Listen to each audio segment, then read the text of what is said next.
Boy shuts down. When sister enters room, mom installs baby monitor and panics. The breakfast table had become a battlefield of unspoken tension, though Sarah Martinez couldn't quite pinpoint when the war had begun. She stood at the kitchen counter of their modest two-story home in suburban Phoenix, watching her 8-year-old son Tommy methodically eat his cereal while his 5-year-old sister Emma bounced in her chair, chattering about the cartoon she'd watched the night before. And then the princess found the magic. Emma's animated voice cut through the morning air, her small hands gesturing wildly as she spoke. Tommy's spoon froze halfway to his mouth. His entire body went rigid, shoulders hunching forward as if he were trying to disappear into himself. The transformation was so immediate, so complete, that Sarah felt her chest tighten with familiar dread. "Tommy, honey, you okay?" Sarah asked, moving closer to the table. The morning light streaming through their kitchen window highlighted the dark circles under her son's eyes, circles that had been growing more pronounced over the past 3 months. Emma, oblivious to her brother's sudden change, continued her story. "Mommy, did you hear about the princess? She had this really pretty dress and—" "I'm done," Tommy mumbled, his voice barely audible. He pushed his half-eaten bowl away and stood abruptly, his chair scraping against the linoleum floor with a harsh sound that made Sarah wince. "But sweetie, you've barely touched your breakfast," Sarah protested, noting how his shoulders seemed to curl inward even more as Emma's voice filled the space behind him. Tommy didn't respond. He walked toward the kitchen doorway with the mechanical movements of someone much older than his 8 years, his head down, hands shoved deep into his pajama pockets. The moment he crossed the threshold into the hallway, Emma's voice seemed to fade from his awareness entirely, but Sarah could see the tension still radiating from his small frame. "Tommy, wait," Sarah called after him, but the sound of his bedroom door closing upstairs cut off her words. Emma had stopped talking, her large brown eyes now fixed on the empty chair where her brother had been sitting. "Why doesn't Tommy like me anymore, Mommy?" The question hit Sarah like a physical blow.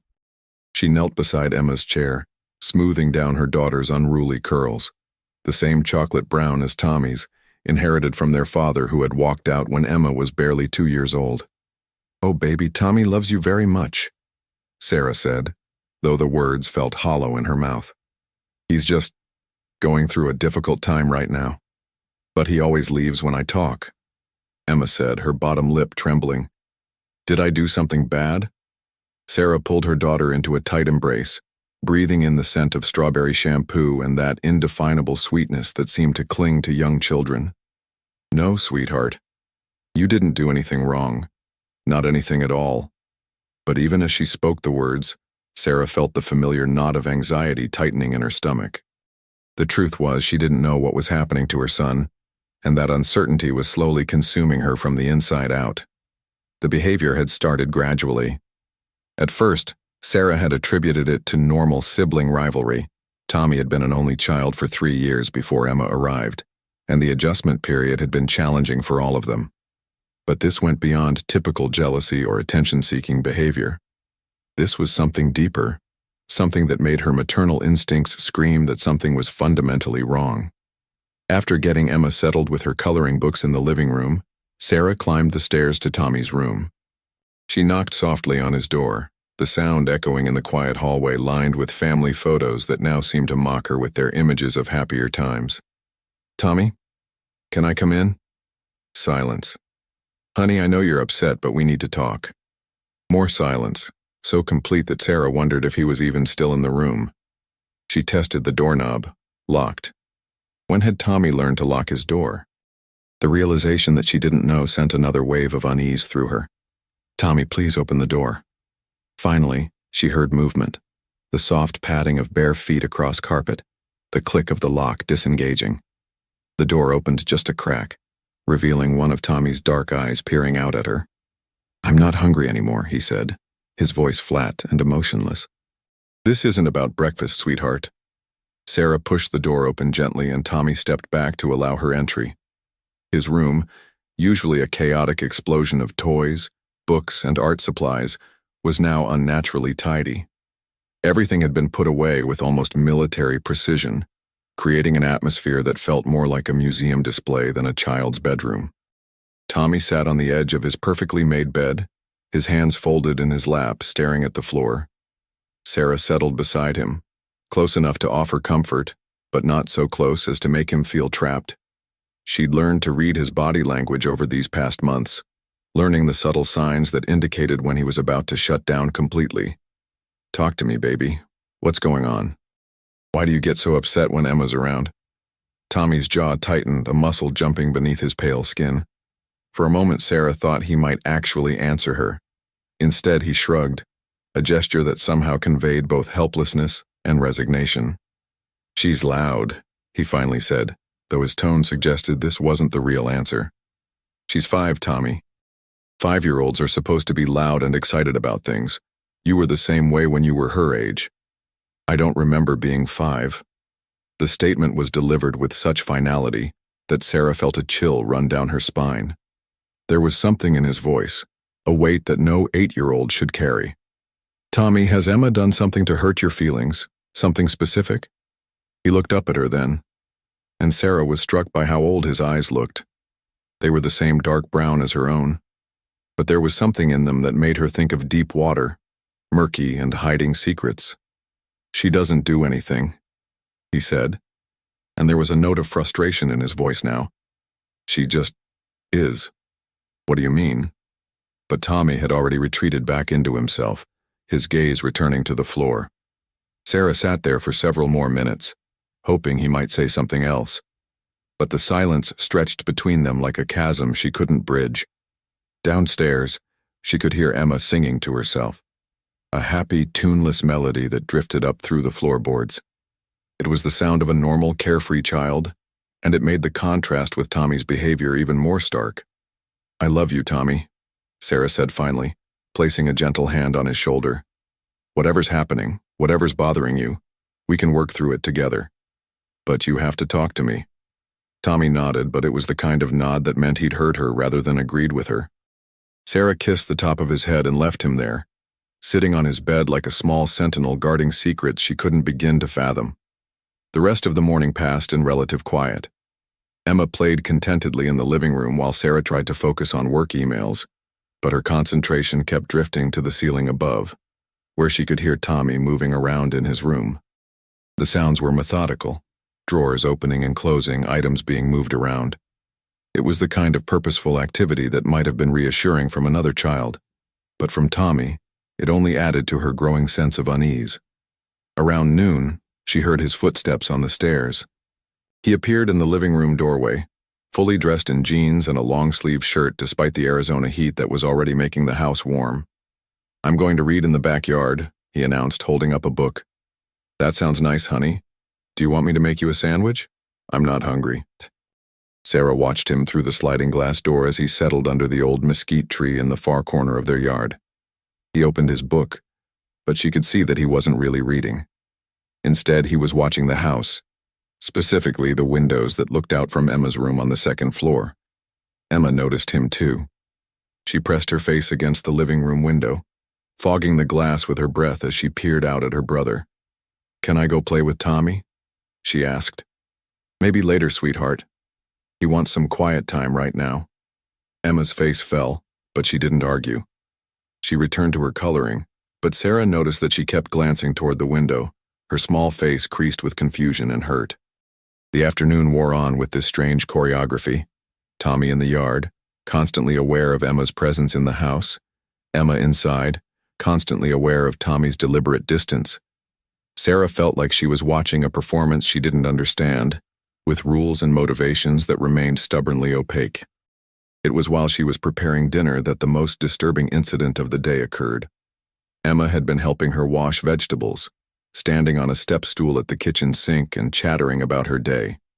Tommy had come inside and was getting a glass of water when Emma, excited by his presence, turned around on her stool. "Tommy, look, I'm helping Mommy make dinner. Do you want to help too?" The glass slipped from Tommy's hand, shattering on the kitchen floor with a crash that made all three of them jump. But it wasn't the broken glass that made Sarah's blood run cold. It was the look on Tommy's face. For just a moment, before he shuttered his expression back into its usual careful blankness, she saw something that looked like terror. "I'm sorry," Tommy said, his voice barely above a whisper. I didn't mean to. It's okay, accidents happen, Sarah said, though her heart was racing. She helped Emma down from the stool and began cleaning up the glass, hyper-aware of Tommy's presence behind her. When she looked up, he was gone. That evening, Sarah tucked Emma into bed with extra care, reading her an additional story and staying until she was fast asleep. Emma's room was a riot of pink and purple, stuffed animals lined up along the windowsill like small guardians. It was the room of a normal, happy little girl, and Sarah tried to hold on to that normalcy as she kissed Emma's forehead and whispered goodnight. Tommy's room was dark when she checked on him, but she could see his shape under the covers, perfectly still. She stood in the doorway for a long moment, listening to his breathing and trying to convince herself that everything was fine, that this was just a phase that would pass. But as she made her way to her own bedroom, Sarah couldn't shake the image of Tommy's face when Emma had spoken to him. That flash of something that looked less like annoyance and more like fear. What could a 5-year-old girl possibly do to inspire that kind of reaction in her older brother? She lay awake that night, staring at the ceiling and listening to the sounds of her house settling around her. Somewhere in these walls her children were sleeping, but Sarah felt like she was sharing her home with strangers. The Tommy who had laughed and played and filled their days with joy seemed to be disappearing more each day, replaced by this quiet, watchful boy who treated his own sister like a threat. The clock on her nightstand read 2:17 a.m. when she finally admitted to herself what she'd been trying to deny all day. Something was seriously wrong, and she had no idea what to do about it. The thought that terrified her most wasn't that she couldn't fix whatever was happening. It was that she was beginning to wonder if the problem was somehow worse than she'd imagined. In the darkness of her bedroom, Sarah made a decision that would change everything. Tomorrow she would start looking for answers no matter where they led her. She couldn't continue watching her son disappear into himself, while her daughter suffered the rejection she couldn't understand. What she didn't know was that her search for answers would uncover a truth more disturbing than anything her maternal instincts had prepared her for. The decision to install the baby monitor came to Sarah during her lunch break at the insurance office where she worked as a claims adjuster. She'd been staring at her computer screen for 20 minutes, unable to focus on the accident report in front of her, when her coworker Janet knocked on her cubicle wall. "You look like hell, honey," Janet said with characteristic bluntness. At 55, she'd raised 4 children of her own and had developed an uncanny ability to spot parental distress from across a crowded room. Sarah rubbed her eyes, realizing she'd been clenching her jaw so tightly that her temples ached. Just some issues at home with the kids. Sibling rivalry? Something like that. Sarah hesitated, then found herself spilling the whole story. Tommy's strange behavior, the way he shut down around Emma, the growing tension that seemed to permeate their house like smoke. Janet listened without interruption, her weathered face growing more concerned with each detail. When Sarah finished, Janet was quiet for a long moment. "Have you considered that maybe Tommy's trying to tell you something he can't put into words?" she asked finally. "What do you mean? Kids don't just develop that kind of extreme reaction without a reason. Maybe he's not shutting down because he dislikes Emma. Maybe he's shutting down because of something about the situation itself." Sarah felt a chill run down her spine. "What kind of something?" "I don't know, honey, but if it were my kids, I'd want to know what happens when I'm not around. Sometimes children behave very differently when adults aren't watching." The idea took root in Sarah's mind like a seed in fertile soil.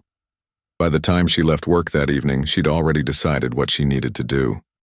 She stopped at an electronics store on her way home, telling herself she was just being a concerned parent, that monitoring her children was a reasonable precaution. The salesperson, a young man barely out of his teens, showed her several options. "This one's really popular with parents," he said, holding up a sleek white device. "High-definition video, night vision, two-way audio, and you can access it remotely from your phone. It's like having eyes in the room even when you're at work." Sarah purchased the monitor along with a second camera, telling herself she might need to move it around to get different angles. The weight of the bag in her hands felt heavier than it should have as she walked to her car.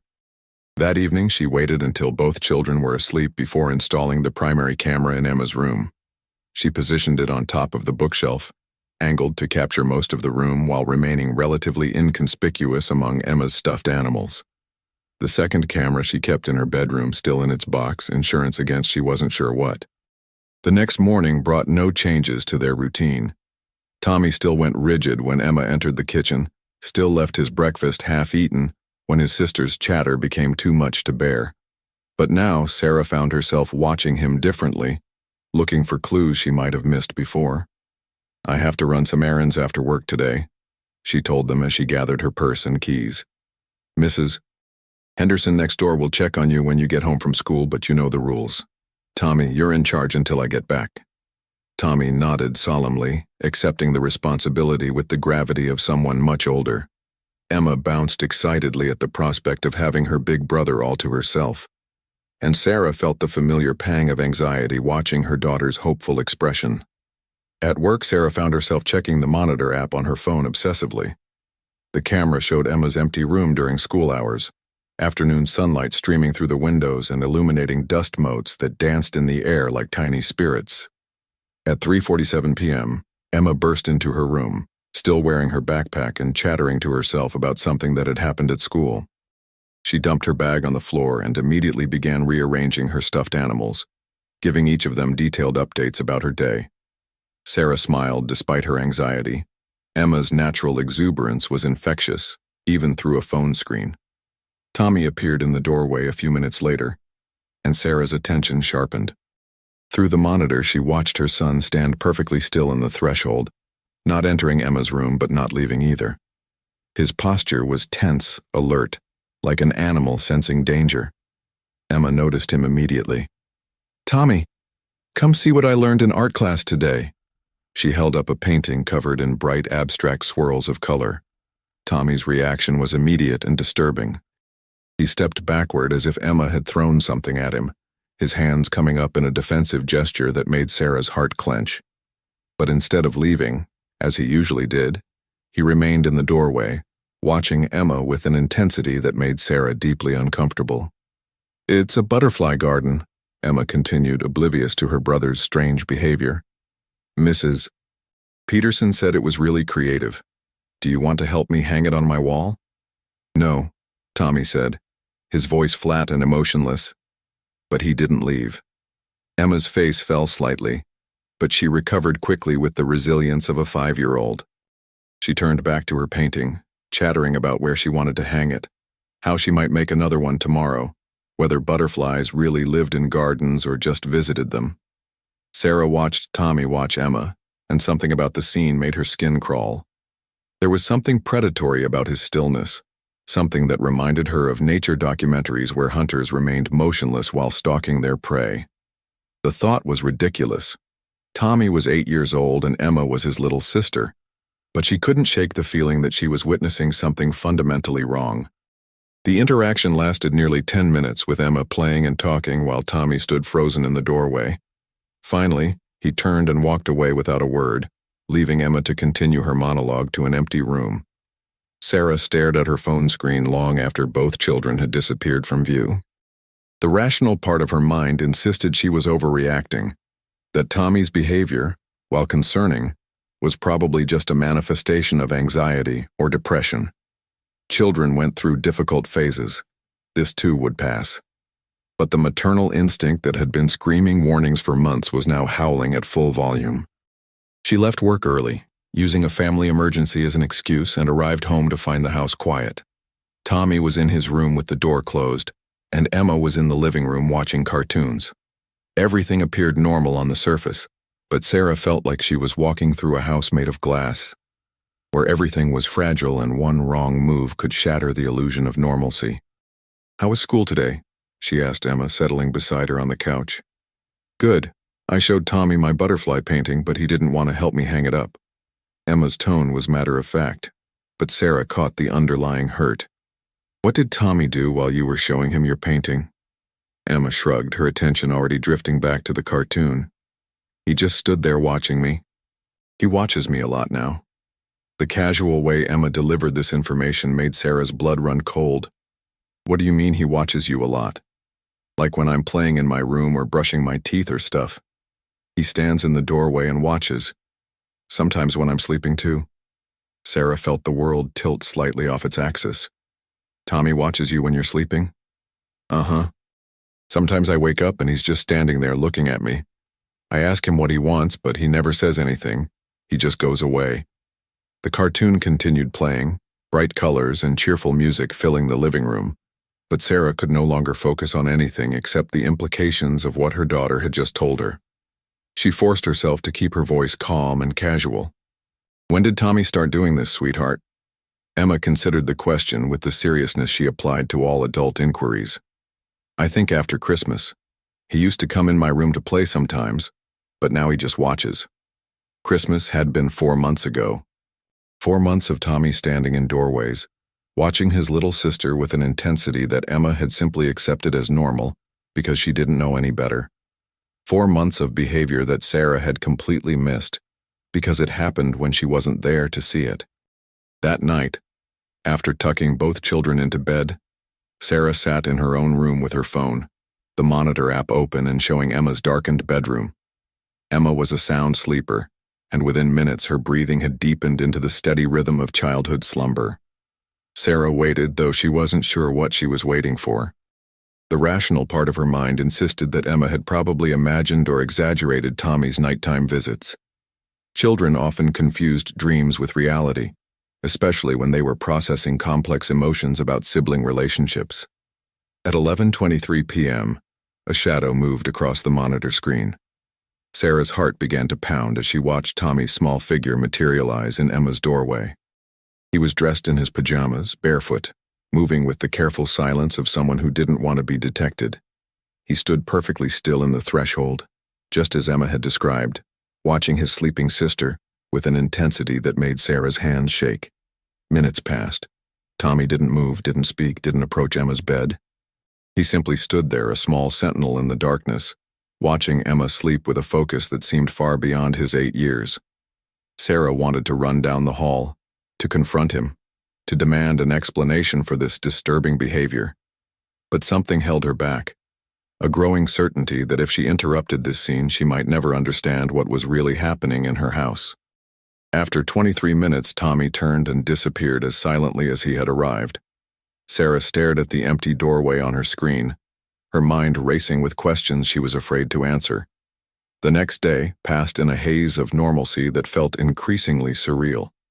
Tommy ate his breakfast in silence, left when Emma entered the room, spent his afternoon reading under the mesquite tree.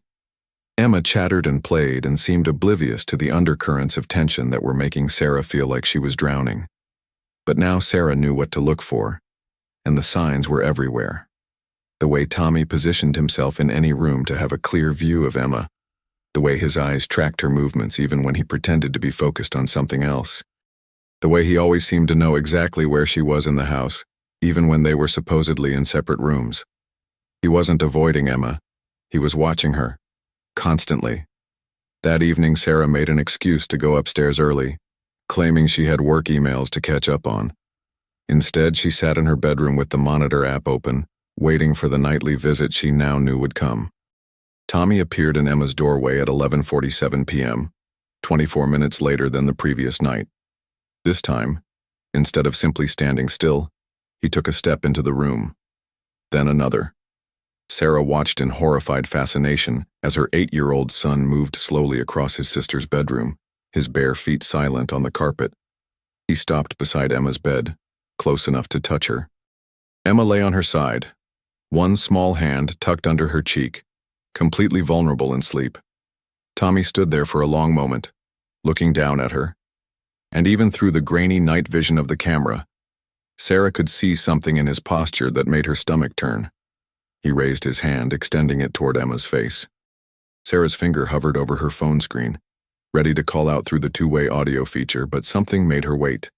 Tommy's hand stopped inches from Emma's cheek, trembling slightly in the darkness. For a moment, that stretched like eternity. He held that position. Hand extended, body rigid with some internal struggle Sarah couldn't begin to understand. Then he pulled his hand back and turned away, moving toward the doorway with the same careful silence.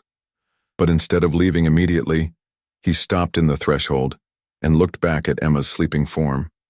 The expression on his face, caught in the infrared light of the camera, was one Sarah had never seen on her son's features before. It was calculating, patient, and utterly devoid of the innocence she associated with childhood. Tommy disappeared into the hallway, leaving Sarah staring at her phone screen with tears streaming down her face. She had wanted answers, but the truth she was uncovering was far more disturbing than anything her worst fears had conjured. Her 8-year-old son was stalking his 5-year-old sister. The realization hit her like a physical blow, making her stomach heave with nausea. This wasn't sibling rivalry or childhood jealousy. This was something else entirely, something that made every maternal instinct she possessed scream warnings she could no longer ignore. Sarah set her phone aside and buried her face in her hands, sobbing quietly into her palms. In the space of 2 nights, her understanding of her family had been completely shattered. The boy she had raised, the child she loved more than her own life, was exhibiting behavior that she associated with predators, not children. But even as the truth crystallized in her mind, bringing with it a terror that threatened to consume her, Sarah knew she couldn't stop watching. She had to understand the full scope of what was happening, had to gather evidence of behavior that was so far outside the realm of normal childhood development that she questioned her own sanity. Because if she was right about what she was seeing, if Tommy's behavior toward Emma was what it appeared to be, then her daughter was in danger from the person who should have been her protector. And if she was wrong, if her exhaustion and anxiety were causing her to misinterpret normal childhood behavior, then she was destroying her relationship with her son based on paranoid delusions. Either way, she was trapped in a nightmare of her own making, armed with technology that was showing her truths she was not prepared to face. The baby monitor had given her the answers she thought she wanted. Now she had to decide what to do with knowledge that threatened to tear her family apart. The 3rd night of surveillance brought revelations that shattered what remained of Sarah's faith in her ability to protect her children. She had positioned herself in her bedroom by 10:30 p.m., the monitor app already open, her hands trembling as she waited for Tommy's inevitable appearance. He came earlier this time, 10:58 p.m., moving through the darkness of the hallway like a ghost. But tonight, he carried something in his hand. Sarah squinted at her phone screen, adjusting the brightness and trying to make out what the small object was. When she realized it was a pair of scissors from the kitchen junk drawer, her entire body went cold. Tommy entered Emma's room with the same calculated silence, but this time he moved directly to Emma's dresser. Sarah watched in horror as he opened the top drawer and began carefully cutting through something inside. It took her several seconds to realize he was destroying Emma's underwear. Not randomly, but methodically, cutting specific sections that would render the garments unwearable, while leaving them looking relatively intact to casual inspection. The deliberate nature of the vandalism made Sarah's skin crawl. This wasn't the impulsive destruction of an angry child. This was planned, purposeful, designed to humiliate Emma without immediately revealing the source of the sabotage. When a 5-year-old girl's underwear fell apart at school or during a playdate, who would suspect her 8-year-old brother? Tommy worked for nearly 15 minutes, carefully selecting which items to damage and how. He avoided Emma's favorites, the ones with cartoon characters that she insisted on wearing, focusing instead on the plain cotton pairs that were less likely to be missed immediately. When he finished, he arranged everything back in the drawer exactly as he had found it, then returned the scissors to his pajama pocket. But he wasn't done. Moving to Emma's bed, Tommy knelt beside it and slowly lifted the covers. Emma stirred slightly but didn't wake, and Sarah found herself holding her breath as she watched her son's shadowy figure hover over his sleeping sister. With movements so gentle they seemed almost loving, Tommy began touching Emma's hair, running the strands through his fingers with a tenderness that was somehow more disturbing than any act of violence would have been. Emma's breathing remained deep and even, lost in whatever dreams 5-year-olds have, completely unaware that her brother was treating her like a doll he could manipulate and examine at will. Tommy's touches were reverent, careful, but there was something possessive about them that made Sarah feel sick. Then Tommy did something that made Sarah's blood freeze in her veins. He leaned down and pressed his face into Emma's hair, inhaling deeply like he was trying to memorize her scent. The gesture was intimate in a way that no interaction between siblings should ever be, and Sarah finally understood why Tommy had been shutting down around Emma during the day. He wasn't avoiding his sister because he disliked her. He was avoiding her because his feelings toward her were too intense, too inappropriate, too dangerous to risk exposing in front of adults who might recognize them for what they were. Sarah's finger stabbed at her phone screen, activating the two-way audio feature. "Tommy." Her voice came through the speaker as a harsh whisper that cut through the darkness of Emma's room like a blade. Tommy's reaction was instantaneous. He jerked away from Emma's bed as if he'd been electrocuted, his entire body going rigid with panic. He spun toward the camera, though Sarah knew he couldn't see her through the darkness. For a moment, they stared at each other across the digital divide, mother and son, predator and witness, child and monster. "Come to my room, now." Sarah's voice was barely controlled, each word forced through clenched teeth. Tommy stood frozen for several seconds, and Sarah could see his mind working, calculating how much she had seen, how much trouble he was in. Then he moved toward the doorway with the mechanical obedience of someone who knew they had been caught. Sarah met him in the hallway, her phone still clutched in her hand, the monitor app showing Emma's empty room. Tommy stood before her in his Spider-Man pajamas, looking impossibly small and young, but Sarah could no longer see the innocent child she had raised. The boy in front of her was a stranger wearing her son's face. "What were you doing in Emma's room?" she asked, her voice low and deadly calm. "Nothing," Tommy replied automatically, but his eyes were darting around looking for escape routes or explanations that might save him. "Don't lie to me, Tommy. I saw you. I saw everything."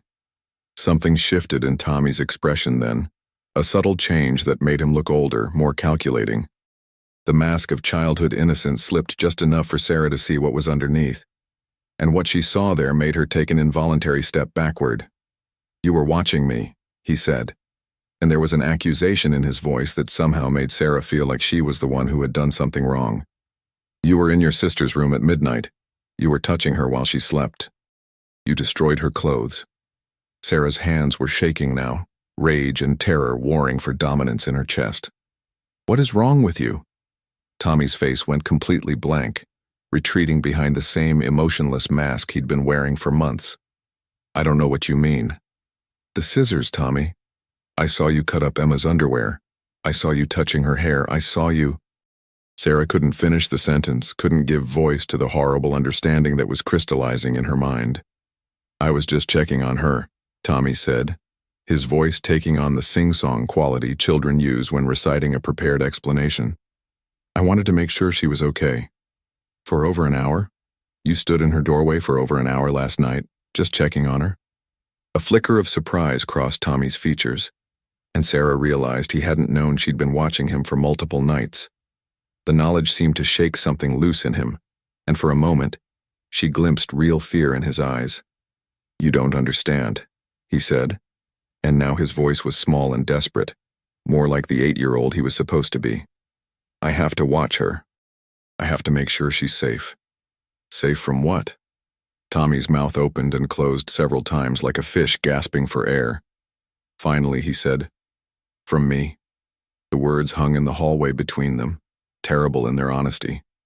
Sarah felt her knees go weak, and she reached out to steady herself against the wall. Her son, her baby, had just confessed to being a danger to his own sister. "What do you mean, Tommy? What are you afraid you'll do to Emma?" But the moment of vulnerability had passed. Tommy's face shuttered closed again, and he retreated back into the safe silence that had become his default response to difficult questions. "I want to go to bed now," he said with the flat effect that had become his trademark. "No, we're not done talking about this. You need to tell me what's been happening, what you've been thinking about Emma. I'm tired." Tommy turned toward his bedroom door, dismissing her with the casual cruelty that only children can manage. "Tommy, stop." Sarah's voice cracked with desperation.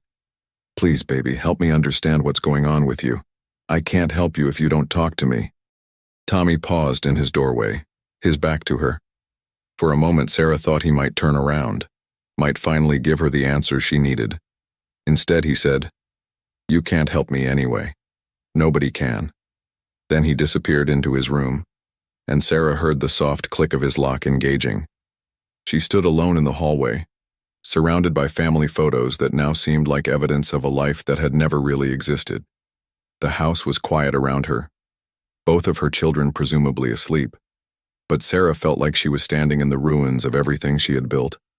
The next morning brought no relief from the nightmare her life had become. Emma appeared at breakfast wearing one of her favorite cartoon character panties under her pajamas, and Sarah had to excuse herself to the bathroom to vomit when she realized her daughter was unknowingly advertising which of her underwear Tommy had chosen to spare. Tommy, meanwhile, ate his cereal with the same mechanical precision he'd displayed for months, but now Sarah could see the performance for what it was. Every gesture was calculated, every expression carefully controlled.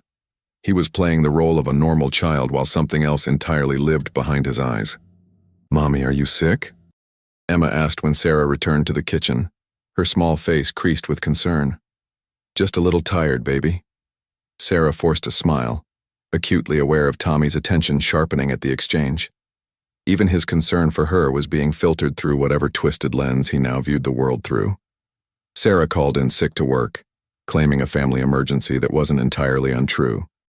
She spent the day researching child psychology, sexual development, warning signs of disturbed behavior in children. What she found online made her alternately hopeful and terrified. Some articles suggested that Tommy's behavior could be a response to trauma, either something that had happened to him or something he had witnessed. Children who had been sexually abused sometimes exhibited inappropriate sexual behavior toward younger children, acting out what had been done to them. The thought that someone might have hurt her son filled Sarah with rage, but it also offered a potential explanation that didn't make Tommy a monster. Other articles painted a much darker picture. They discussed children who exhibited signs of conduct disorder, antisocial personality traits that could manifest as early as elementary school. These children often showed a lack of empathy, a willingness to manipulate and harm others, and an inability to form healthy emotional attachments. The descriptions fit Tommy's recent behavior with terrifying accuracy. But the worst articles were the ones that discussed juvenile sex offenders, children who committed sexual crimes against other children.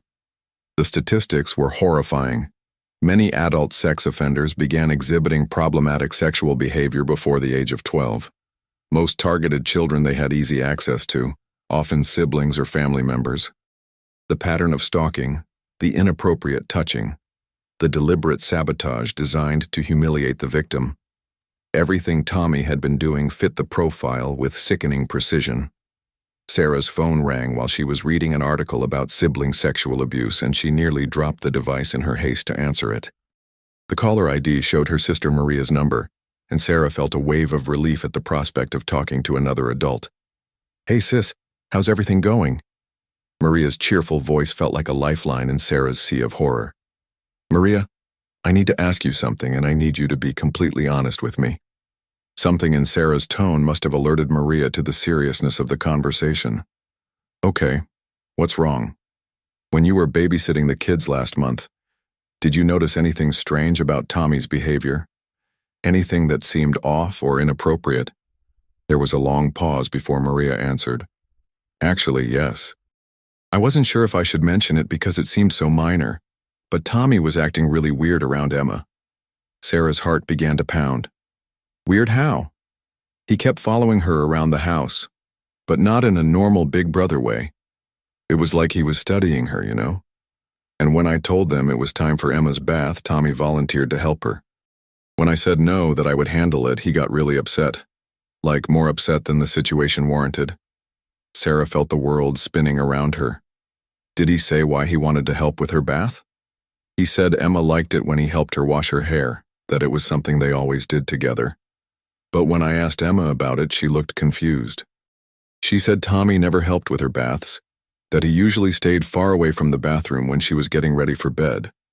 The pieces of the puzzle were clicking into place with horrible clarity. Tommy had been escalating his behavior, testing boundaries, looking for opportunities to be alone with Emma in vulnerable situations. The nighttime visits, the destruction of her underwear, the inappropriate touching, it was all building towards something Sarah didn't want to contemplate. "Maria, I need you to do me a favor. I need you to call Child Protective Services and ask them what resources are available for families dealing with concerning behavior in children." Sarah, you're scaring me. What's going on? Sarah looked around her living room at the toys scattered on the floor, at the family photos on the mantelpiece, at all the evidence of a normal family life that was nothing more than an elaborate lie. I think Tommy might be dangerous, she whispered into the phone. I think he might hurt Emma and I don't know how to stop him. The words hung in the air like a death sentence for the family she had spent 8 years building. But they were true words, honest words, and saying them out loud gave Sarah the clarity she needed to take the next step. She had to protect Emma, even if it meant destroying everything else in the process. The Child Protective Services office smelled like industrial disinfectant and broken dreams. Sarah sat in a plastic chair that was bolted to the floor, Emma beside her clutching a coloring book and Tommy across the waiting room, staring at his hands with the same blank expression he'd worn for months.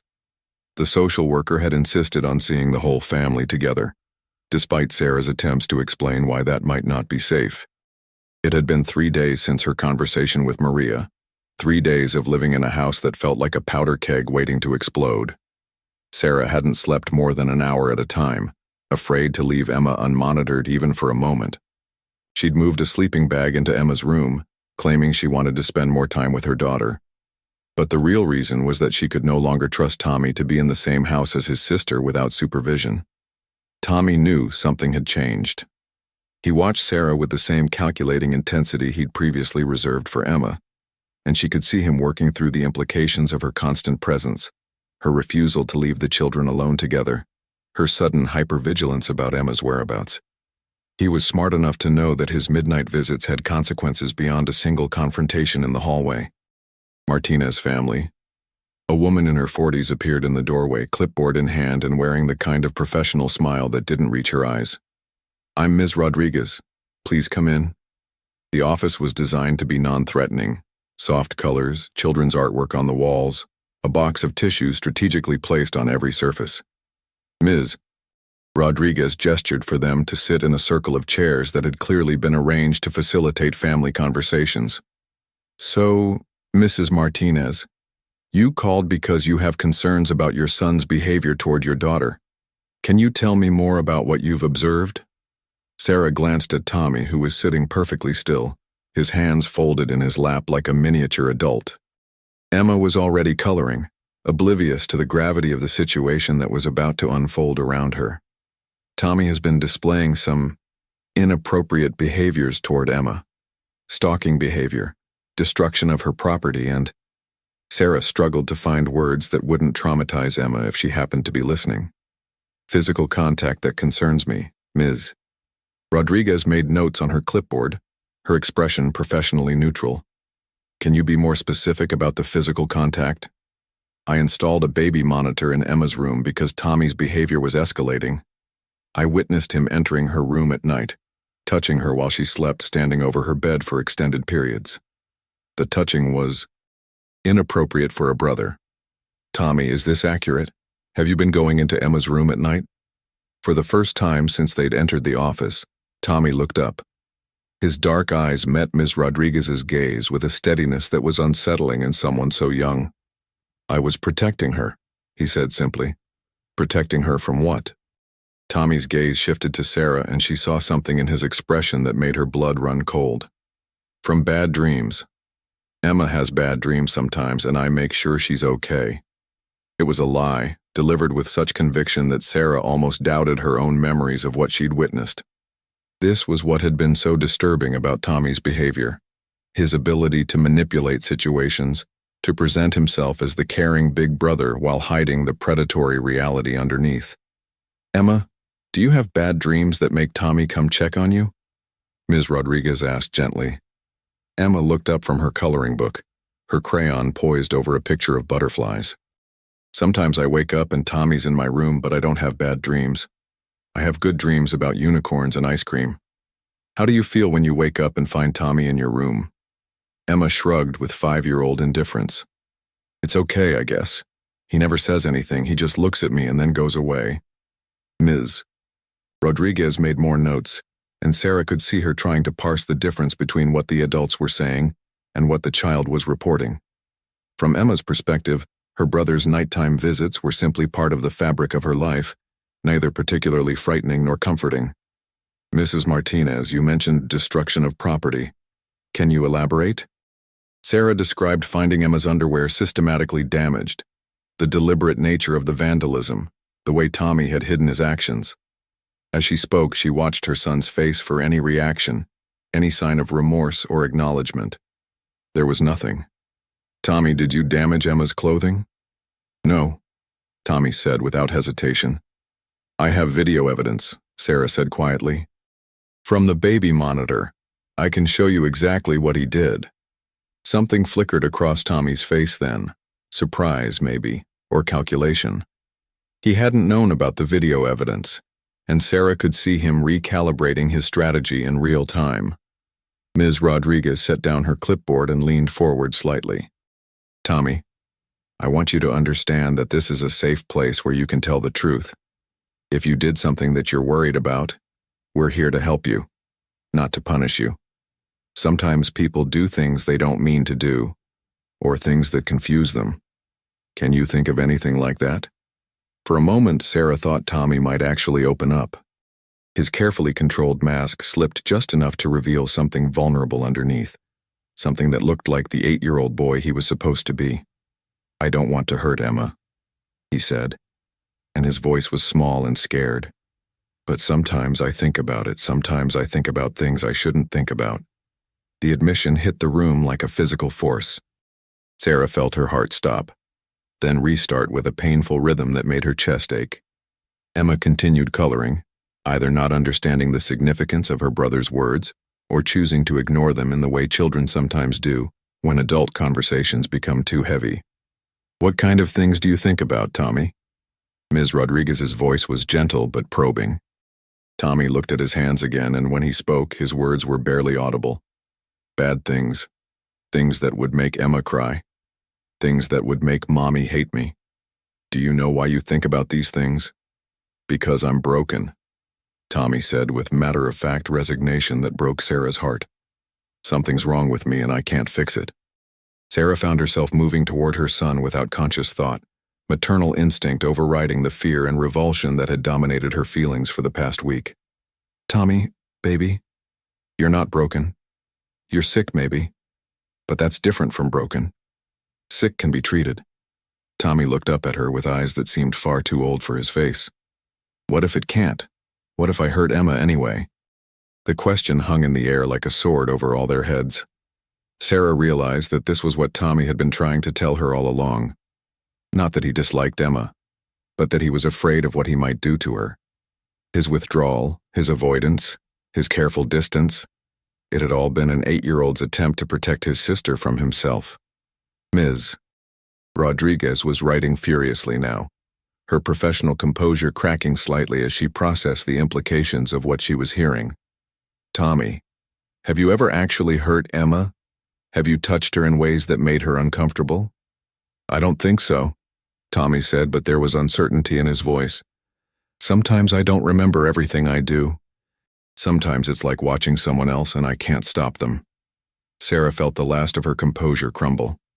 Her 8-year-old son was describing dissociation, a psychological defense mechanism that suggested trauma so severe it had fractured his sense of self. Whatever was wrong with Tommy, it was worse than she had imagined. Mrs. Martinez, I'm going to need to see that video evidence you mentioned, Ms. Rodriguez said, and I'm going to recommend immediate intervention for your family. Tommy needs to be evaluated by a specialist, and Emma needs to be protected while we figure out what's happening here. What does that mean? Sarah asked, though she was afraid she already knew. It means Tommy can't be alone with Emma until we understand the scope of his behavioral issues.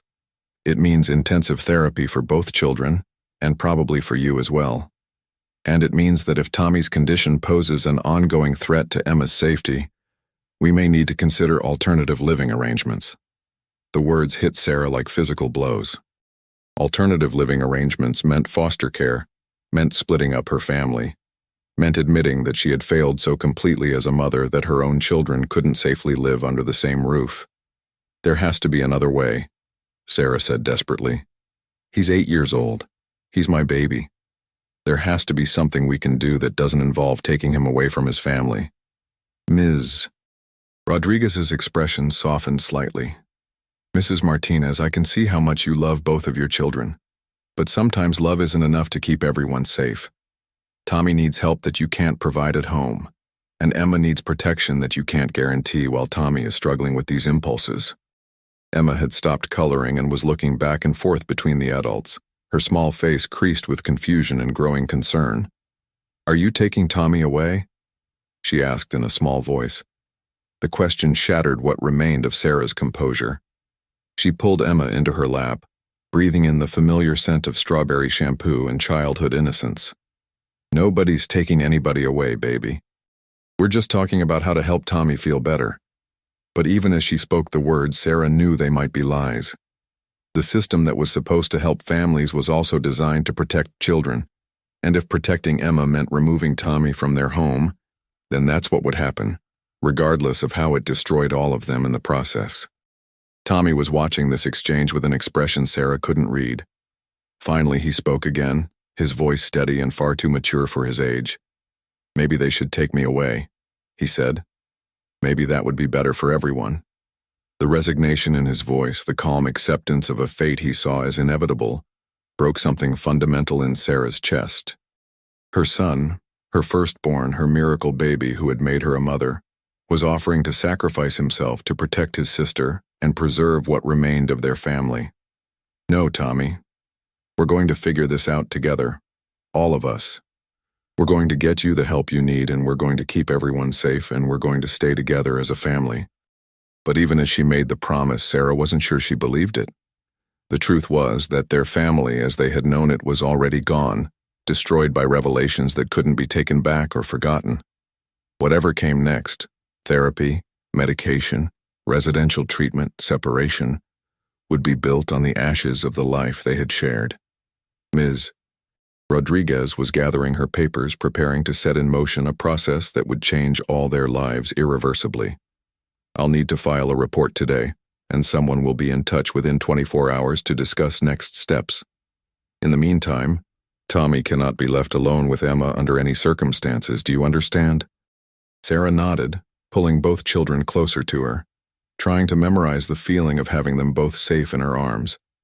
Tomorrow would bring caseworkers and evaluations and decisions that would determine their future. Tonight would be the last night they spent together as the family they had been before the truth destroyed everything. As they left the CPS office, Tommy walked beside her with the same careful distance he'd maintained for months. But now Sarah understood that the distance wasn't rejection, it was protection. Her 8-year-old son had been trying to save them all from a truth too terrible to face. The tragedy was that his protection had come too late. The truth was out now, spreading through their lives like poison, and there was no way to contain the damage it would cause.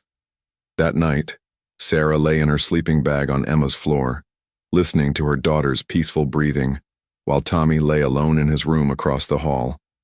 She thought about the baby monitor that had started this nightmare, about the technology that had given her the answers she thought she wanted. Some truths, she realized, were too dangerous to know. But once known, they couldn't be unknown, and the only choice left was to live with the consequences of understanding what her family had really been all along. In the morning, the caseworkers would come. The evaluation process would begin. The long, painful journey toward whatever came next would start.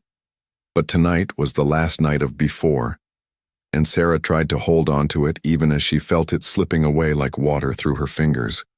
Her family was broken, perhaps irreparably, but they were still together, still breathing the same air, still connected by bonds that trauma couldn't completely sever.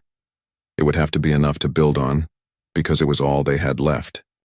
Outside Emma's window, the Arizona dawn was beginning to break, painting the sky in shades of pink and gold that promised nothing except that the sun would rise again, regardless of what darkness the new day might bring. What did you think of Sarah's heartbreaking journey and Tommy's struggle with his inner demons? This story explores the darkest corners of family dynamics and the power of love, therapy, and never giving up on the people we care about most. If this story moved you, touched your heart, or made you think about the complexities of mental health in children, please let us know in the comments below. Share your thoughts, your own experiences, or simply how this story made you feel.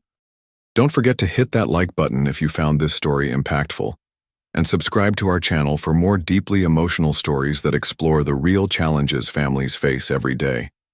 Your support helps us continue bringing these important, difficult conversations to light. Thank you for watching, and we'll see you in the next story.